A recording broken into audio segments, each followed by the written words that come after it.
love. I mean, let's get straight into it. I mean, you must have been doing a lot of reflections, like, you know, after writing the book and then talking about writing the book.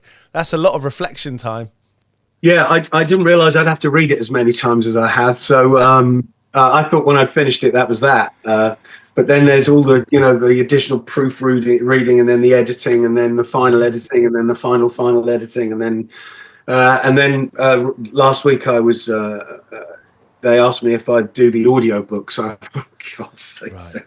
Yeah. I mean, after being involved with the production of so many records, is it a similar sort of process where you have that initial spark, that kernel, and then, you know, maybe it's a case of, you know, sort of molding it or shaping it, however you want to call it? Yeah, I don't know. I don't think it. I mean, again, obviously there are parallels, and obviously this bit of it, the promotion of it. Although even that's different, because a book has a kind of much longer life, you know. Yeah. Whereas a record, it kind of comes out, and you've got like a kind of a few week period, really. Whereas this feels like it's much more drawn out. But no. I mean, I guess because of the nature of the book, maybe that would be true if it was a work of fiction. But yeah. I think because I know where it's going, you know, I know how it ends. You're kind of ploughing your way through it on one level. But yeah, there was a lot of discovery, there's a lot of research, there was a lot of going into the loft and pulling out old documents and bits of paper and half filled in diaries. And there was quite a few phone calls and Zoom calls with people I haven't spoken to in decades, which was very nice, you know. And because those have the ability to be awkward, the potential to be awkward. Yeah, especially some of the subject matter, and also it's that thing of, you know, how you remember stuff. Just and there are times where people confirm your best or worst fears, and times when they remind you of something that you'd forgotten. So that in itself takes it somewhere else. And actually, one of the most fascinating moments of the whole thing was I did a piece for Radio 3 back in the 90s. And it was a piece of music, but it was using speech as part of the composition. And it was telling part of the story I tell in the book. So it was telling the story of my adoptive parents, because they both had the most extraordinary war experience. And to that end, we flew my father back to Poland, knowing full well that the geography or building or whatever would suddenly trigger memories that we just would not have had access to in the sterile confines of the BBC and Broadcasting House, you know. And we had a guy from the BBC recording everything.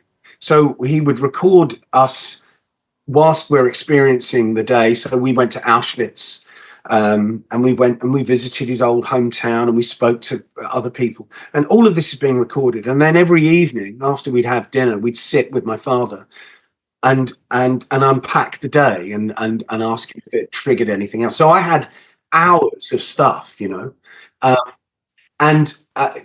There's two things. One, what I actually used in that piece was tiny. It was a few minutes, but it meant that when I went back to it, I hadn't listened to it since we'd recorded it back in the 90s, and B, it was an amazing thing to have. It's, you know, I think I say that in the book about how, you know, that's an experience normally kids don't have, which is to spend time with their parents and actually get some detail and perspective. But what made this even more extraordinary was my father was in his 80s at this point, and he recounted some of these extraordinary, harrowing, very difficult tales of the Second World War, some of which he'd never told me before, some of which I think there were moments that triggered the memory that he'd kind of buried himself for his survival. But what he couldn't remember was the where and the when. And I was really lucky because I'm quite pally with a comedian called Al Murray. You know Al Murray? Of course, yeah. And Al, you know, when he's not the pub landlord, Al has a real serious interest in history and the Second World War in particular. Yeah, he's got a great podcast, doesn't he, about it? Yeah, with a guy called James Holland, called We Have Ways of Making You Talk. So I was able to speak to both of them, and they really brought that chapter alive. I had some documentation. I had my father's the stuff for people that don't know. My father was Polish, but because his father was German, he was deemed racially pure enough to be conscripted into the German army. So my dad, I've got pictures of him in Nazi uniform. He eventually got captured by the French resistance, where he was able to persuade them that he wasn't German at all and Polish. And he ended up in Italy fighting against the very army he'd just been a member of. But suddenly he's now with the Allies. So I had his German papers, this little book, which I scanned and I sent to James Holland. And James Holland came back and he said, I know exactly what battalion your dad was in, where he was and when he was there. I think the thing with my father is, my father was a working class kid, one of 7 children. And his dad was an alcoholic who was would get drunk and would be overtly pro-German in an environment where everybody wasn't, because they'd been occupied by the Germans. And looking at it, there's a great thing that James Holland said to me. That he said, I can just tell by going through this information, your dad was not a square-jawed Aryan man with an ideological he was just trying to get through this as best he could. Let's just get through the next day. This is what the current rules are. I don't care how mad they are. I've just got to survive. Like he's a piece of wood in a sea of world-changing events, and he's just trying to hang on in there. You grew up around Watford. What was it like around the time you were growing up there? Well, on one level, it was amazing because the gigs that were on were extraordinary, and there was lots and lots of venues, and it was a real education for me. I used to. I think I saw them about 6 or 7 times. I saw the Gabriel era Genesis, and there was a little club in Watford called Kingham Hall, which I couldn't have held more than about 300 people, and it wasn't always full. And I saw them there twice. Wow. Watford Town Hall, and then there was the Top Rank, which became a nightclub, and there was the college on Hempstead Road, the Technical College. I saw loads of bands there. I was a teenager in the early 70s, so I saw all those amazing bands. Well, I saw King Crimson when I was 13. Yeah, in Watford. In Watford, and I left the gig thinking this has changed my life somehow. I had no idea just how much. Were you playing then? Were you playing music at home? Yeah, I'd started taking it seriously at that age, definitely. Yeah. So I find it a fascinating thing, and this show's called 101 Part-Time Jobs. And I grew up playing in bands and took it seriously. I booked my first tour when I was 16 and just kept on playing. And none of my bands really did very much, but we toured a lot. We weren't popular, but we toured a lot. I find it fascinating that at some point, a teenage brain is so young, so naive. I find it really interesting how someone can just say, that's what I believe in. Yeah. That's what I do. And just commit yourself to it. Well, yes, it's the arrogance of youth and inexperience, and sometimes that gets you through in a way that the innate cynicism of the opposite of that of experience would stop. Well, that's never going to happen. You don't know it's never going to happen, so you give it a go, and sometimes it works. And I've been very fortunate. There's a huge amount of luck involved in all of this. It's not to be self-deprecating, because you've still got to be able to play the parts and do the job. But other than that, right place, right time, which is true in all of our lives, in every aspect of our lives, I guess. So you've had so many collaborations. You've worked with so many people. You've done TV, you've done writing. Have most of those come about from meeting people and being in social situations? Yeah, I guess. There's an element of drive and there's an element of trying to get to know people. I remember, the band I was in, again, there was a tangential connection. I was still at a youth theatre. In fact, I worked at the youth theatre after I left school, and that's how I got my equity card.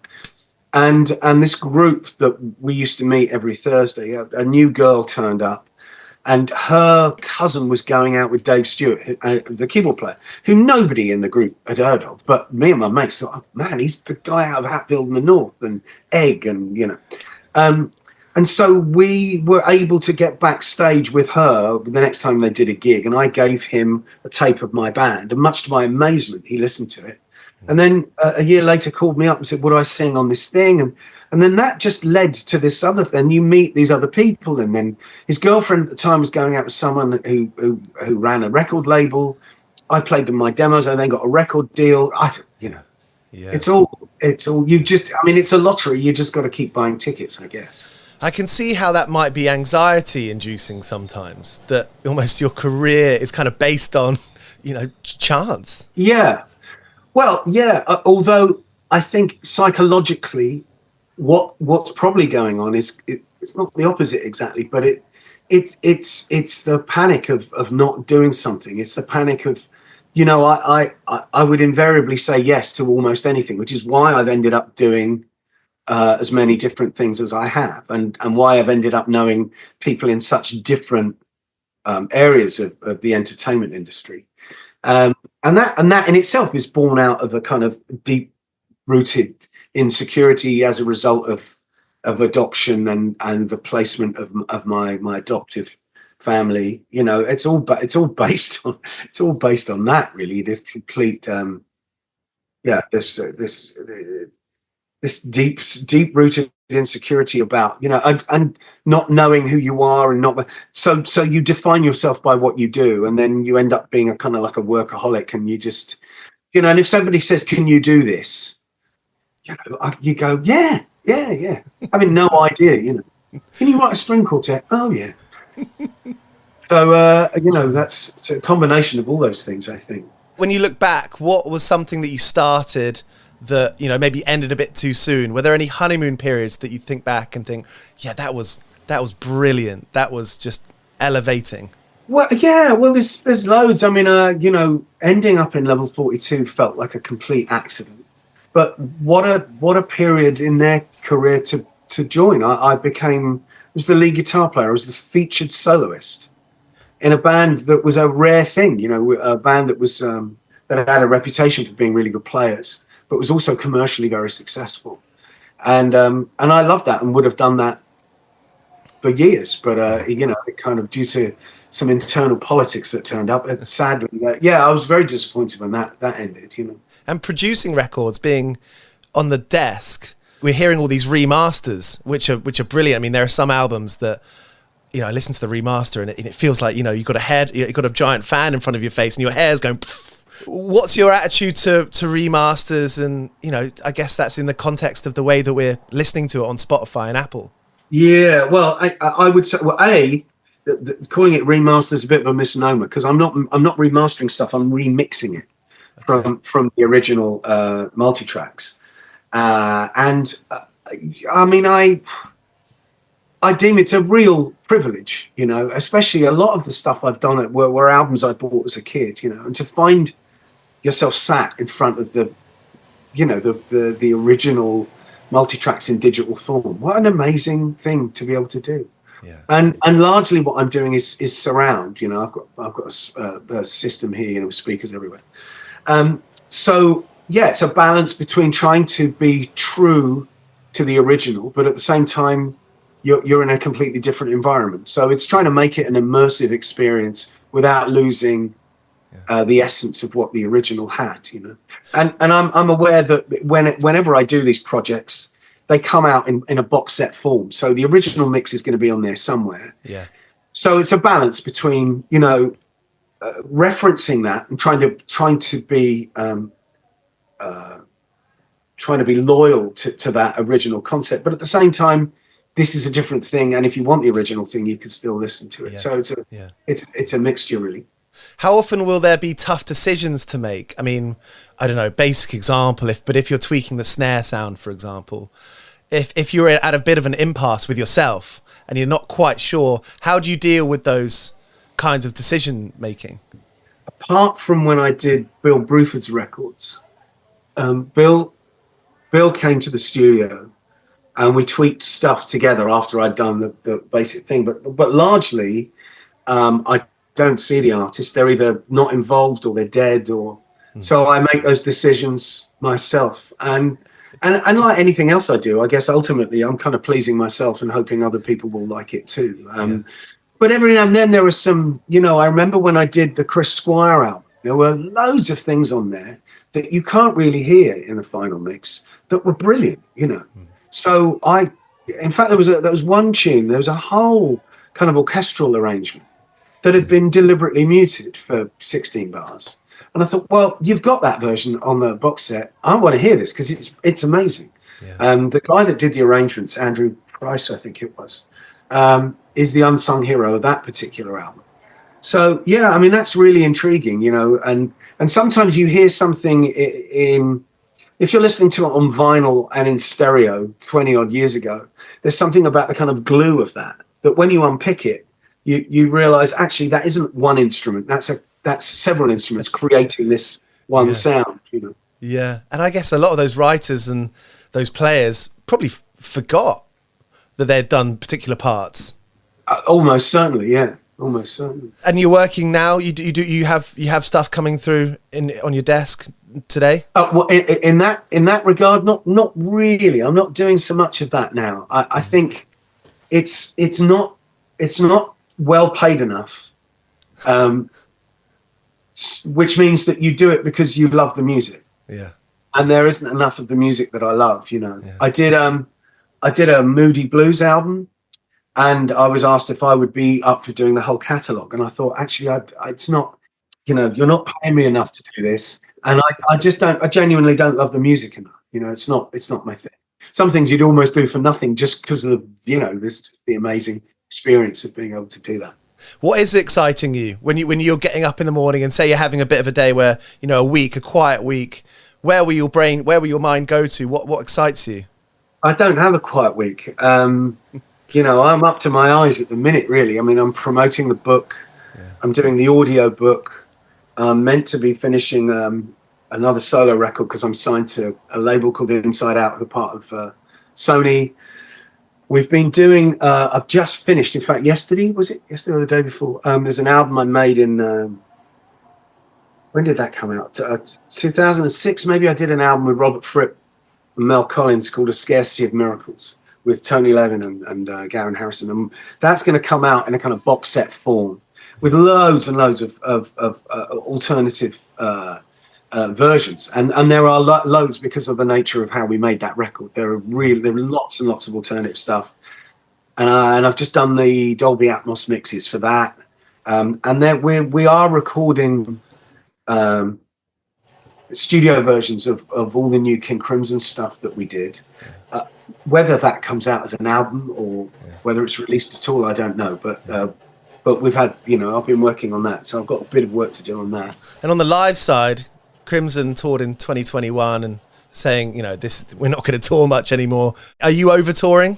No, I loved it, and I partly because I hadn't done loads of it. I mean, I did early on, and then I did when I was with Level 42.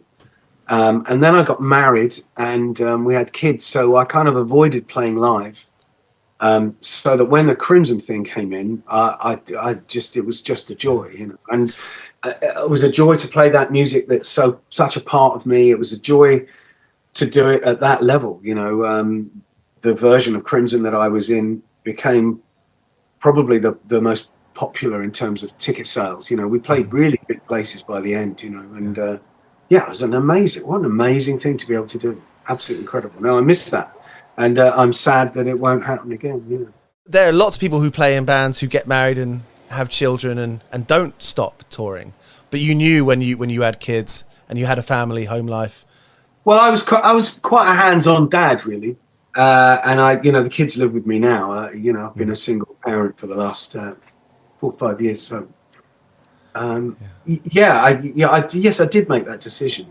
Do you think that was coming from your own life and moving around lots as a kid? And well, maybe I hadn't thought of it, to be honest. It was an instinctual decision, and until you brought it up there, I hadn't really seen it in that light. But yeah, maybe that was part of it. Yeah, I mean, it's a cliche, but when you have your own kids, it's all that boring stuff, and it did make me reevaluate my own childhood, because you just think, well, how could feeling like I feel, how could you give a child up? I don't care what the circumstances are.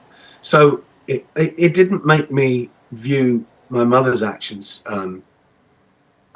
with any great sympathy, to be honest. And the more I found out, because as the years went by, I found out so much of what my mother had said was either opaque or a complete lie, and we kept finding out stuff.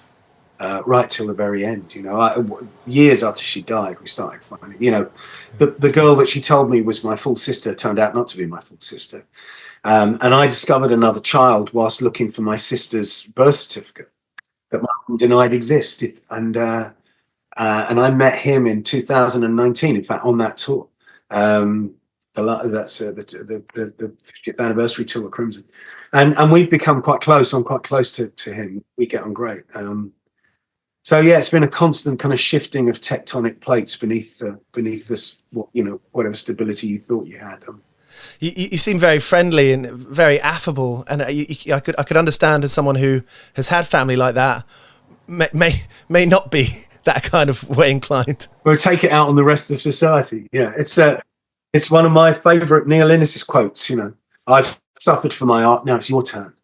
But it's not anybody else's fault. It is what it is. It's a very peculiar set of circumstances from which I emerge, and as upsetting and as difficult and as traumatic as some of it has been, I'm also mindful of what the alternatives would have been.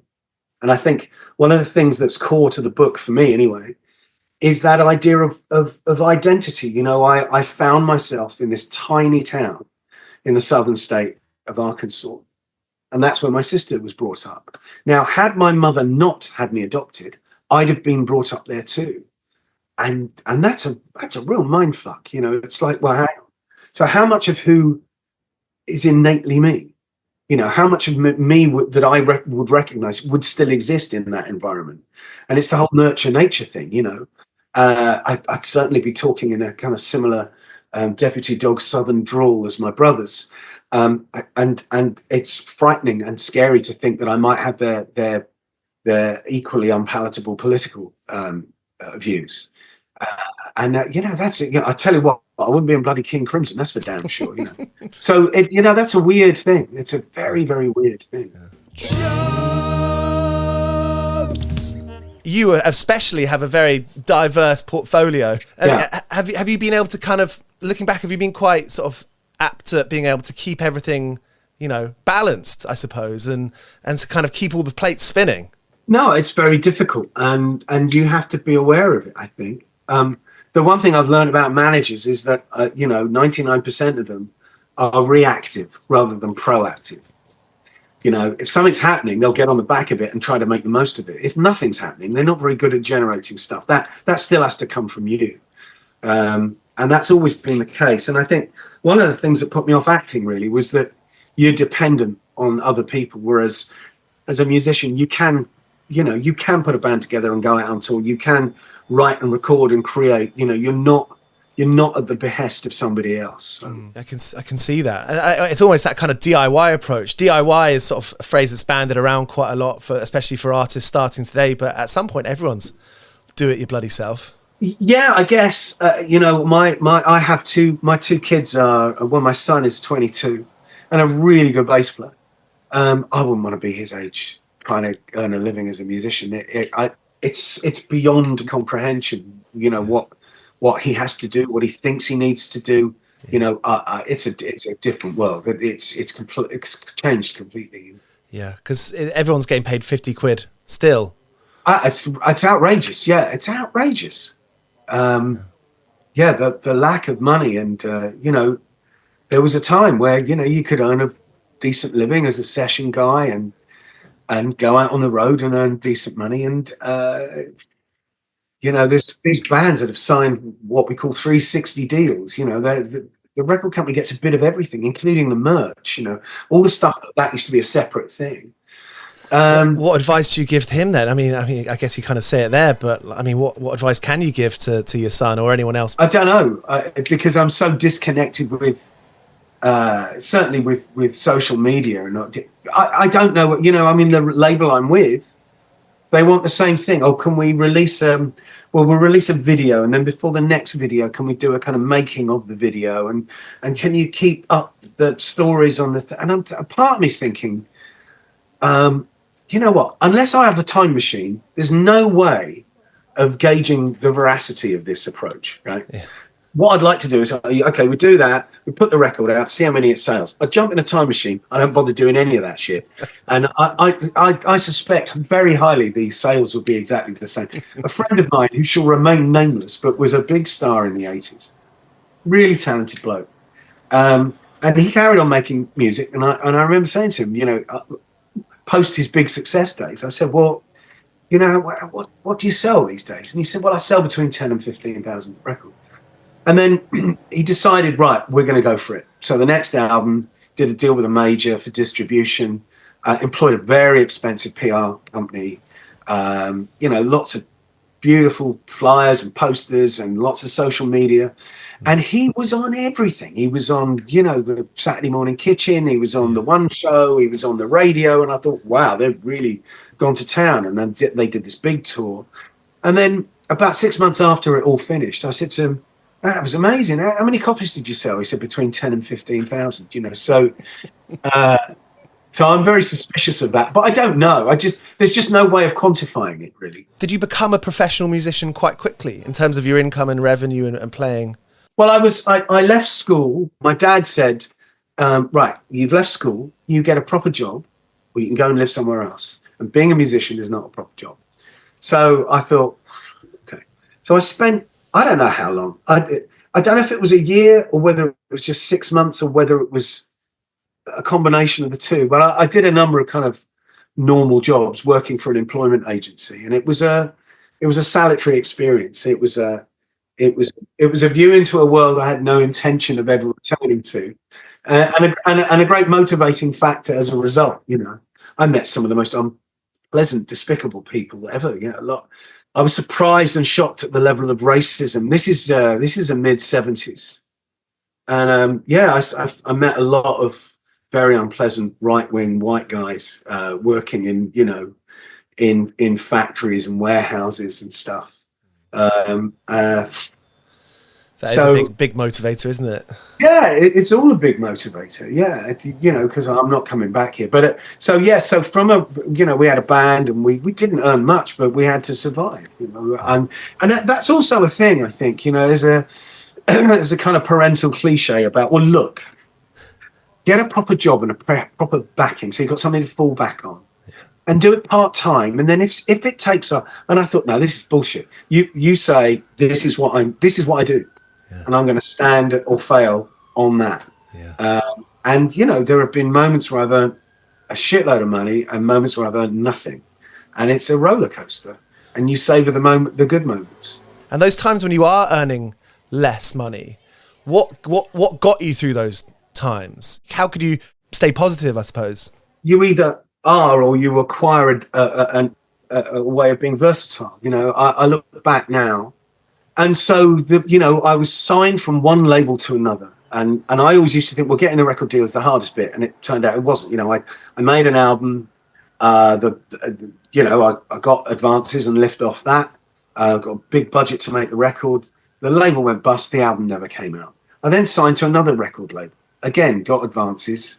Made a very expensive record all around the world. The singles didn't light up the world, and then the record company went bust and the album didn't come out. And then that happened a third time. And I remember I was 28, 29, I think, thinking, hang on, I'm nearly 30 and I'm still waiting for my career to start, although I'd survived financially. And then I would always say yes to stuff, I never turned anything down. So I worked as a session guy because of some of the producers I worked on my stuff that liked what I did or the arrangements I did. So, and then other opportunities turn up, and where do you go then?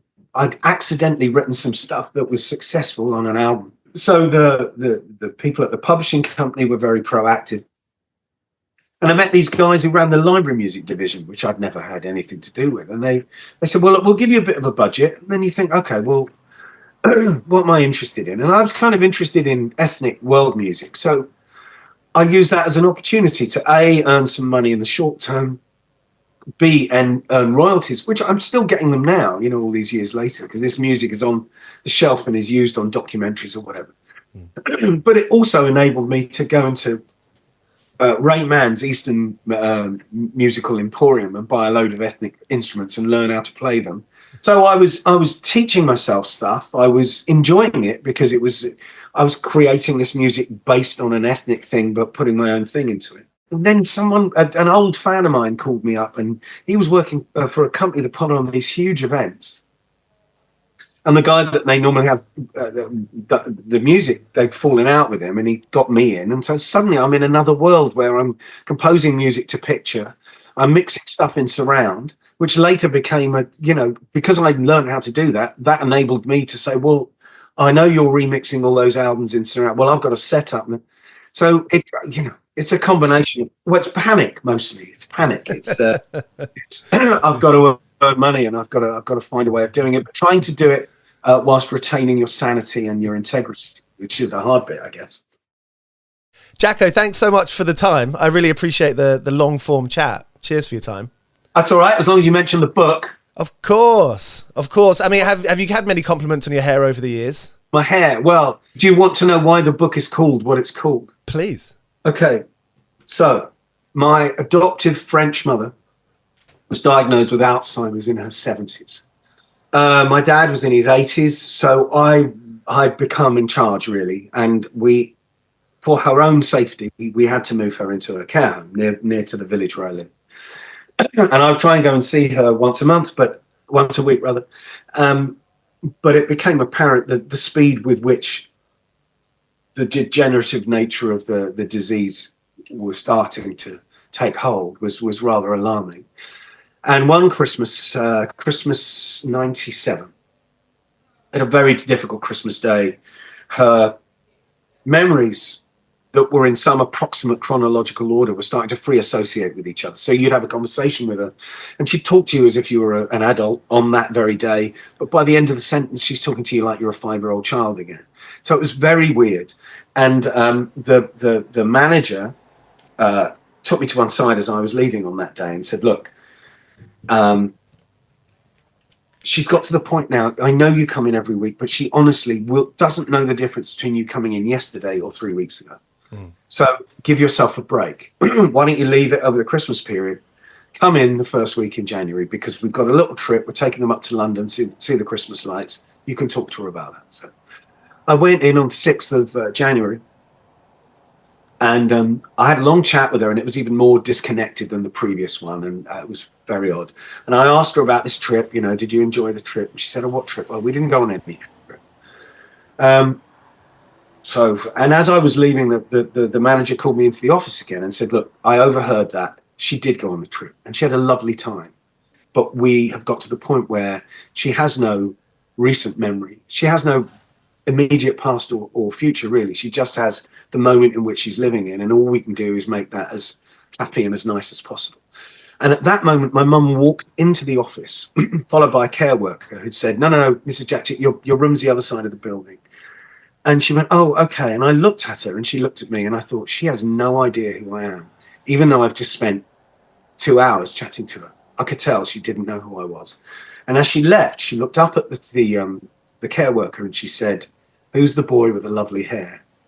And she died later that night. It was the last thing I heard her say. So that's why sorry to end the conversation on a downer, but that is why the book is called what it's called. So that was Jakko Jakszyk here on 101 Part-Time Jobs. His book, Who's the Boy with the Lovely Hair, is out this Thursday. Thank you for being here. If you enjoyed that episode, make sure you click subscribe to see what else we've got coming up. We've always got guests coming up, 2 episodes a week. We'd love to have you along for it. Thanks to Ben Pester for sorting that out, Jakko for the chat, and you for listening.